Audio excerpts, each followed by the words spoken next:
Perkenalkan, nama saya Tesalonika Destania Permatasari, NIM 116, kelas 2022B, Prodi Pendidikan Geografi. Bahasa Indonesia adalah bahasa nasional di seluruh Indonesia, dan juga merupakan bahasa resmi yang diajarkan serta dipakai oleh seluruh rakyat Indonesia. Jika dipandang dari sudut pandang linguistik, bahasa Indonesia adalah sebuah variasi dari bahasa Melayu.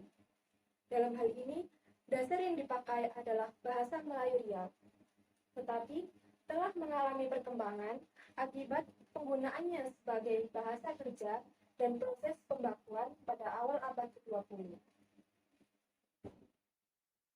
Perkembangan bahasa Melayu di wilayah Nusantara mempengaruhi dan mendorong tumbuhnya rasa persaudaraan dan persatuan bangsa Indonesia.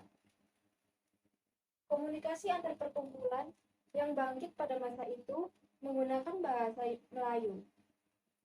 Para pemuda Indonesia yang tergabung dalam perkumpulan pergerakan secara sadar mengangkat bahasa Melayu menjadi bahasa Indonesia yang menjadi persatuan untuk seluruh bangsa Indonesia. Kebangkitan nasional telah mendorong perkembangan bahasa Indonesia dengan pesat.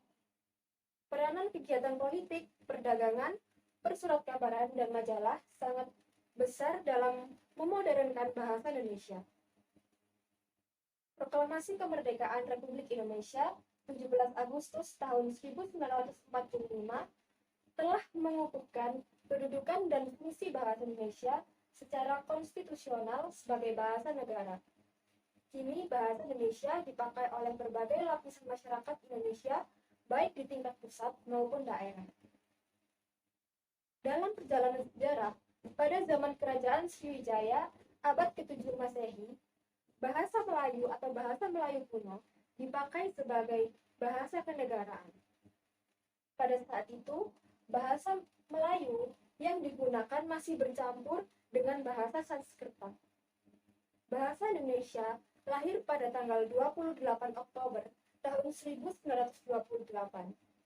Berdasarkan informasi yang tertulis dalam situs resmi Kementerian Pendidikan dan Kebudayaan Republik Indonesia, kemunculan bahasa Indonesia tidak lepas dari peran Muhammad Tabrani.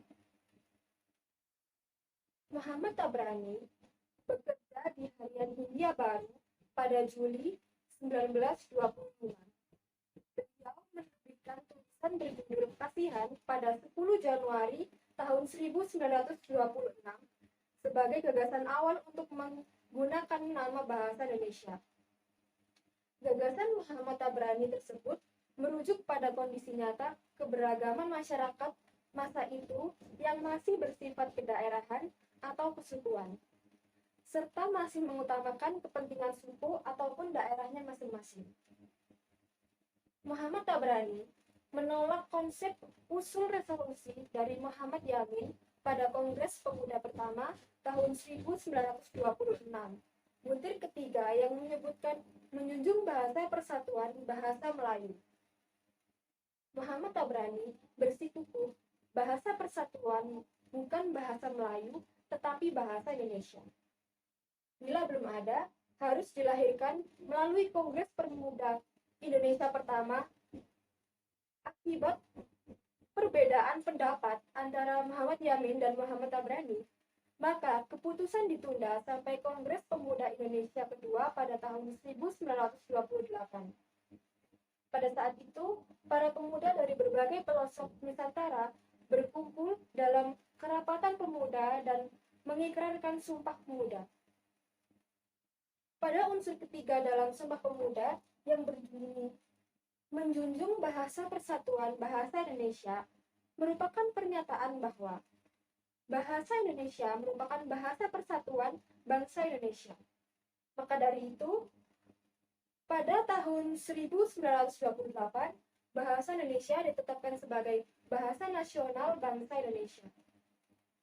Penerbitan bahasa Indonesia itu bertujuan agar pergerakan persatuan anak Indonesia akan bertambah keras dan pesat.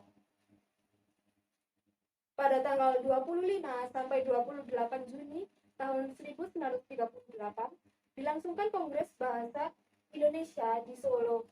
Kongres tersebut menghasilkan bahwa Usaha pembinaan dan pengembangan bahasa Indonesia telah dilakukan secara sadar oleh cendekiawan dan budayawan Indonesia saat itu.